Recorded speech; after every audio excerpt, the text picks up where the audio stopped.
Hello and welcome to Dialogue. Today we will continue our Decoding the Future series. And we are going to look into how we make machines learn, think, and do things for us. So what will the future look like with powerful artificial intelligence? What will it ultimately be capable of? Let's take a look at this.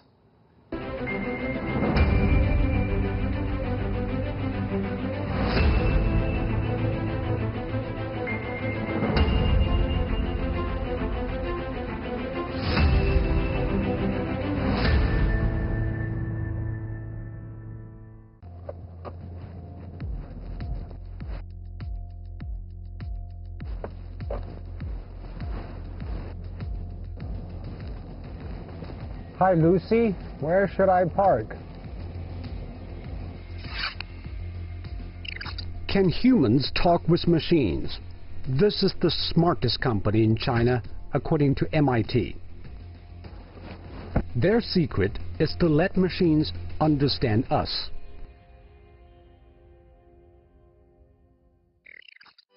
But how? When you speak through the microphone, you are creating data for a special machine, a speech recognition system. You see, sound can be seen as waves. The system cuts the wave into smaller waves, and smaller, until the waves are divided into the basic elements, phonemes. Phonemes are basic numbers that can be calculated and manipulated by computers. Algorithms can now make sense of the sound. The problem is, the algorithm is too raw. Our biological brains can work with ambiguity and noise, but electronic brains cannot. We need to upgrade their capabilities. We need them to learn. 我们在英文的语音识别中，在去年的国际比赛最权威的比赛叫 CHIME 的国际比赛，3项指标都是全世界第1名。核心技术一句话就是能够最精准地找到语音中的核心的特征，而且把不相关的这一些噪音和口音的因素给过滤掉。As deep learning evolves, machines understand better, much better. Actually, they got it right 98% of the time. It's not perfect, but good enough for us to talk with them. At least most of the time. But a technological breakthrough is not enough. It needs to be tried and modified, and it has been. The Chinese company put it to use in schools, hospitals, homes, and cars. Human society is a big lab for AI, and AI in return is beginning to reshape the future of humanity. 早期创业，我们说讯飞的历史使命是实现人类和人机信息沟通无障碍。要让机器像人一样能听会说。2014年我们说要进一步延伸，是让机器像人一样能听会说，能理解会思考，用人工智能建设美好世界。小飞，干啥？今天合肥的天气怎么样？合肥今天雨夹雪，1摄氏度是3摄氏度。帮我订一张今天去北京的火车票。淋雨感冒期为您找到20个车次。最快的一班是哪一班？3分，从合已为您找到 G30， 请问要预订什么桌子？ When it comes to communication, voice is the most natural choice. Not only that, voice gives the machine identity and even a personality, something we immediately feel at home with. That voice helps you with chores, guide you through trouble, and comforts you in distress. It is no longer a machine. It is part of you. But now, iFlight Tech is looking beyond voice. It is thinking of creating a smart new world. How smart? As smart as we are, AI will be used in more scenarios of human activities. 我希望通过我们的技术，真正实现2571年前孔子所说的因材施教的梦想，让每一个农村地区的医生能够变成3甲医院的水平，让我们的公平正义通过人工智能能够在社会不光是法官、检察官，在企业、老百姓的司法援助中都能够做到。The company wants to push the boundary of AI to a place where the machine can speak, see, and even think like humans. Companies like iFlyTech are taking us to a future where we should seriously reconsider our relationship with machines. How far away is that future? Perhaps sooner than you think. AI must evolve with more data and better algorithms. Applications with lots of users produce data, and engineers with an ambition and focus provide the algorithms. The Chinese have abundant supply of both, and the fusing together of the two is like running a snowball in an avalanche. It explodes in size. We humans discovered physics and began to mimic nature with machines, making our own light, heat, and speed. And then we discovered biology and realized we ourselves were also machines. Then we started building machines like these that could assist and even rival us. It takes those machines behind me just 1 minute to calculate that the entire humanity will do in 32 years. AI means we, the product of the universe, do not require eons of evolution, which is miraculous and miraculously slow, but rely on our scientific ingenuity to fast forward into a smart new world.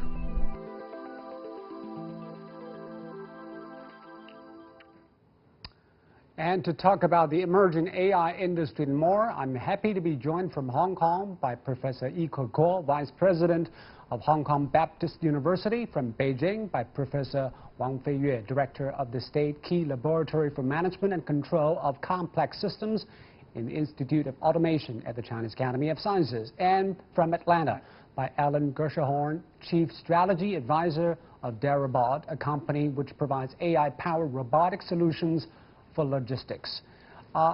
Let me start with you, Mr. Guo. I talked to some AI companies here in China. Some of them are big tech companies, some are unicorn companies, but it seems now they are in the major league of this technology. How would you evaluate the development of AI here in China? Right. There is no doubt China is the front runner in this global AI competition. When I was in England, and everybody talking about China as one of the superpower of the AI. And the world was very much impressed by the determination of Chinese government to make AI revolution, and also by the scale of the industry, depth of the research, as well as the enthusiasm of the investment, plus the well acceptance from general public. So China is definitely play a very important role, a leading role in the AI development. Many Chinese companies now have the cutting edge technology. Many Chinese research is now really leading the world. So I can see China is definitely in the front run of AI competition. Mr. Wang, why do you think China has been not only catching up with the world in AI, but also is trying to lead the world in some areas? Well, we have the scale, and our attitude toward AI is, I think, more proactive, more positive than some other regions. And we have a very strong need for this new technology. And China, from government to society, are ready. They are very eager to embrace this new technology. I think this makes a huge difference. And but actually this is a very complex question. China leading the world in quick application and fast planning. But in some fundamental research, groundbreaking technology, we are still behind. So there's a long way for us to go. I think before we're talking about leading the world, let's make sure we have a solid foundation and a solid real applications. We should do more.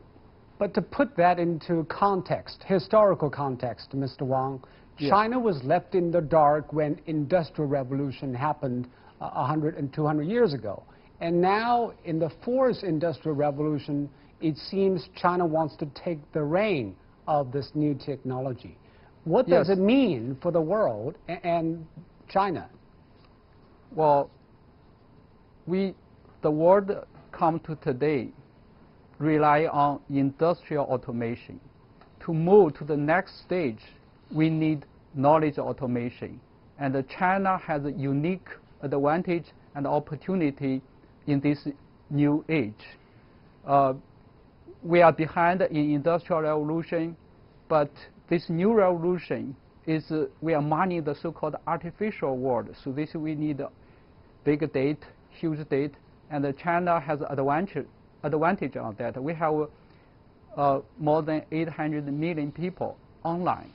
They produce such big data every day, every minute, and this is a big energy for AI to take a new development in China. So this is our opportunity. And Mr. Guo, if these Chinese companies can really make some progress in the future, how well do you think these companies are shaping up, and what would it mean for the world economy? Right. I think what's for this company, I think Professor Wang said very rightly, so China not only will lead in the scale of the development, but also will deeply understand and really investigate into basic technology and also the theory. I think those companies, if they can really, in the one hand, scale up their business and put more into integrate into the really the application, but on the other hand, really can force their basic research and make a lot of the new innovation, and those companies will really have the potential to shaping the AI industry worldwide. So I think the very important thing here now is we need to build a comprehensive AI product supply chain. You know, Professor Wang just mentioned our data resource, which is great, but the people have to also realize the size and amount of data is only the one part of the game. Another part, you need high quality data, right? With raw oil doesn't make you a perfect petroleum chemistry.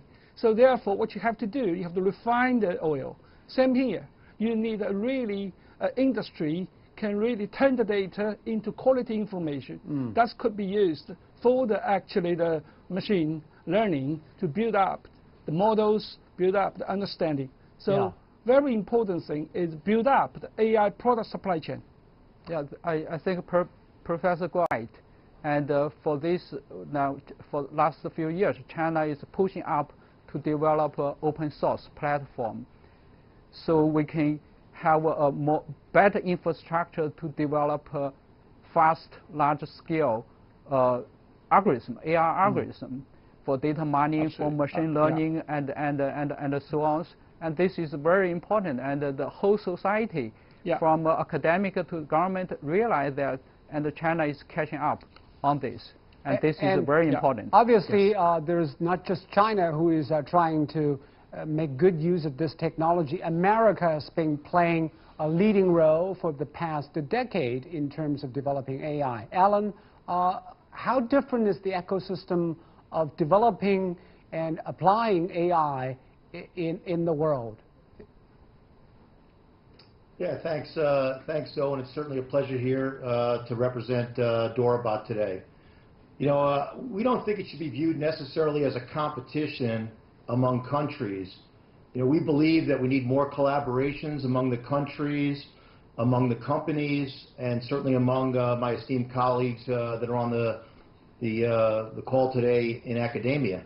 And you know, we need to collaborate more with R&D on usage and for approaching an agreed-upon working framework. At the same time, as is certainly noted, you know, companies in the U.S., China, Germany, and Singapore have made very, very significant strides in AI, and it's really mainly due to the investments they've made in talent and human capital and the tools and the ongoing R&D. Part of the DoraBot strategy is to invest in that talent across the globe. We have talent representation from 12 countries, Some of them are employees and some of them are advisors, some of the best data scientists, engineers, and logistics professionals. And we're currently on 3 continents to link the talent and opportunities together to better foster that collaboration and also a very strong cultural commitment to learning. But you have to admit that scientists and engineers are still humans, and we still live in our own countries, and we have our own political systems in the background. And the current situation is that the Trump administration is putting pressure on tech cooperation between China and the U.S., especially the recent sanctions on Huawei. So do you think the competition cooperation in AI will be affected by politics? Alan? Yeah, so, I think it's important to get beyond, what we see on the surface and understand that there's, tremendous change occurring around the globe, and it's happening more rapidly than ever. And, whether it was the internet, IoT, or what we're talking about today, artificial intelligence and machine learning or other advances, there are so many. But the truth is that global society is more connected than ever, technologically, socially, and economically. And we certainly saw this once again with the supply chain disruptions that we just experienced with COVID-19. So all these changes, are causing all of us around the world to revisit the current constructs, the regulations, the trade agreements to ensure they match the needs of the current and future environments. And, while there'll be differing views, from countries and other constituents, I'm hopeful that, we'll come to agreements. I'm very optimistic about it. That'll make sense for both China and the U.S. and the rest of the globe. And Mr. Guo, do you think the strong urge to cooperate, especially in new technologies and AI, will finally serve as an imperative for people on different systems to cooperate? Yeah, I totally agree. I agree with Alan. I'm also very optimistic. AI development needs global efforts, right? Understanding human intelligence and try to find a way to scale our intelligence by developing an intelligent machine is a long-lasting quest for mankind. So therefore, right, this is this is really the global efforts to make this AI work, to work for us, work for our future. So I really believe, right, finally, the 2 countries will find out really a balance and build up a healthy systems where academics can work together for cutting-edge technology, company can compete, but fairly, but also collaboration to build this bright future for our children. And Professor Wang, there is a bigger question I want to ask is, what's the role of this technology in human society? Because many people ask this, will AI be so powerful and overwhelming that it will reduce human beings to nothingness and will become totally irrelevant? No, I completely disagree with this. And if you look at the computer, remember 70 years ago, computer is a term, is a word used for human. If just like a janitor for cleaning up, computer means the human do the computing, do the calculation. So you see the ladies do the calculation, the gentlemen do the calculation. They are called computer. Today, if you call computer, it is a machine, right? And remember, in China, the computer means what? Means the electronic brain. So if this electronic brain replaces the human, that this brain lets us lose the job, become unemployed. No, it provides us new job. We don't have a software engineer, we don't have architect engineer, we don't have a system administrator. So now we have all those new jobs. And the computer before was for human. Now it's become a machine. And this is a nice example. What? Machine replace human. So the AI will provide more job, more good job. It will provide the much better job like learning engineer. We will continue our discussion on the application of AI Yeah. Because I have a tape to run. It's about how AI is used in medicine. Let's take a look at this. Because during the COVID-19 pandemic, we have witnessed some digital minds fighting alongside humans. How does artificial intelligence become helpful when we are facing a virus? Let's take a look. Sometime late last year, a previously unknown virus quietly began to spread. By the end of January, the virus we now know as COVID-19 had become a crisis. In a matter of weeks, hospitals were overwhelmed and medical workers pushed their limits as tens of thousands of patients rushed to be tested.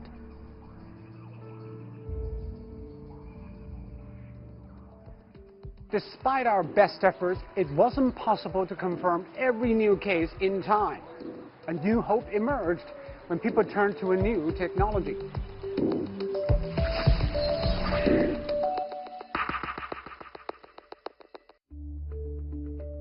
Like any infectious disease, the most important and urgent task is to tell who is sick. Normally, we need doctors to do that. To detect COVID-19, they found out two methods: nucleic acid testing and CT scans. CT scans are basically X-ray images of your body, and trained doctors can read these pictures and tell who might have a problem. But there are only so many doctors and too many scans to be read. Despite the around-the-clock work, it was simply not fast enough. An AI company in Beijing came to help. This is where the algorithm comes in. By dramatically reducing the time to interpret tests, the AI was able to buy hospitals precious time. Seemingly, there is nothing you can associate this place with a virus or medicine. But this could be where medicine gets changed forever. The story of a small AI company has proved that in the early stages of the battle against COVID-19. How did they do it? And what does it mean for doctors and patients? Let's find out. 小文你好，你好，这是一个肺部的 CT 影像吗？是的，这是一幅肺部的肺炎的诊断结果影像。So basically what AI can do is to help doctors and hospitals identify suspected COVID-19 patients quickly from all the patients that they're actually examining. So we can actually identify that this guy is actually highly suspected of the virus, and we should actually quarantine, we should actually start the social observation, and we can actually start to do the testing. 因为一个普通的 CT 下来之后呢，它现在的连续保存的图像大概有300多幅吧，300幅到400幅左右。常规的，一般看一个胸部 CT 的话，扫描的话，你要完完整整的从看到写完报告，怎么也得需要10到15分钟吧。但是有了这个处理的这个 AI 软件之后，起码它在10几秒钟或者20几秒，它就可以把肺炎大概其的这个病灶多少，然后分布，然后呢都能告诉你。It didn't take long for Intervision's algorithm to prove itself in the fight against the new coronavirus. Hospitals in China, including specialized clinics, quickly put the new tool into use. And as progress was made in China, the technology was adopted soon around the world. In just 2 months, Japan, Italy, Germany, and the US were also using the algorithm. When our European team actually crossed the border of Italy, we were actually stopped by the patrol. And then what happens is that we actually show them the letters from the hospitals indicating that they want to use our AI. And then the Italian patrol, the military, actually says that, thank you very much for helping Italy in this very dangerous time.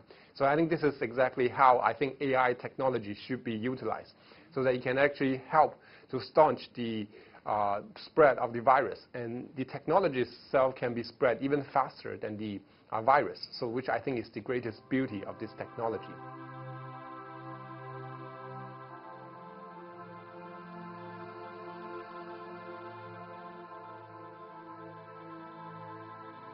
There are few moments in history that a new technology gets repurposed in so little time to serve so many. But that tells us the part that AI could and would play in our lives. It is powerful, it is fast, and most important of all, it is still evolving. The technology was not born in China, but it is being embraced by the Chinese. Many see COVID-19 as a destroyer, but it can also be an imperative for humans to upgrade their armor against new opponents wherever and whenever they arise. So Alan, this is a good example that AI is so powerful and so fast that it can actually read CT scans, MRI images better than humans. It can replace doctors in the future. Alan? Yeah, well, look, my experience and expertise is in logistics, and I started over 40 years ago. And when I did, there was a fair bit of automation in logistics back then, and there certainly were a lot of employees. And 40 years later, you know, the industry has grown tremendously, and there's more automation, but there's also more people. I think you only need to look at companies like SF Express and UPS and other logistics companies that are, you know, and even Alibaba's and Amazon's that are some of the largest employers in the world today. So, you know, I think, you know, we're going to see automation advances, but these businesses will continue to be people intensive. And I also agree that, you know, the jobs will change, but they're not going to go away. And I think that, you know, one only needs to look again at COVID and the spikes that we saw in e-commerce. And then you think about, you know, events like Singles Day or the holiday seasons in other parts of the world. And it's tough to find the human capital today to staff these operations. And while we'll continue to need those people, I think, you know, AI is going to help us. Yeah. And certainly DoraBot is leading the way there with significant logistics technology advances in AI and robotics. And one of those is in sorting small parcels. We have a few AI-powered robotic solutions that can sort small parcels at rates of up to 1,000 packages per hour. So automation I'm really excited about is indeed very efficient and fast. But when it comes to medicine, automation needs a lot of data, and that has triggered concerns about the abuse of people's medical data because the attraction is so great. How many data should we give up to automation? Mr. Guo, do you think there should be a red line? What do you think of the concern about privacy of data and the efficiency of AI? All right, so this is the data exploration and the privacy protection is the core dilemma in the AI research, right? In the one hand, the more data you can get, the better algorithm can make. But also, we have to realize we need to respect the people's privacy and to make sure all data exploration is ethical. So this balance to the trade-off is extremely important. Do you think it is a solvable dilemma? It's solvable, but it's not just technology. In the one hand, you have to build social systems, legal systems, and to actually facilitate this kind of trade-off. The other hand, you need to develop in the new technologies. There's a lot of technology now under development. For example, so-called differential privacy. Right, this is one technology we're developing to make sure that people only public the aggregate information, but still can do the analysis without actually. And another thing is the so-called federated learning. Okay. So you can learn the local data. I'd like to have more time to talk about this, but we're running out of time. Thank you very much, Mr. Guo, Mr. Wang, and Alan, for your analysis and insights. You've been watching Dialogue here on CGTN. I'm Zhu in Beijing. Thank you so much for watching. Goodbye.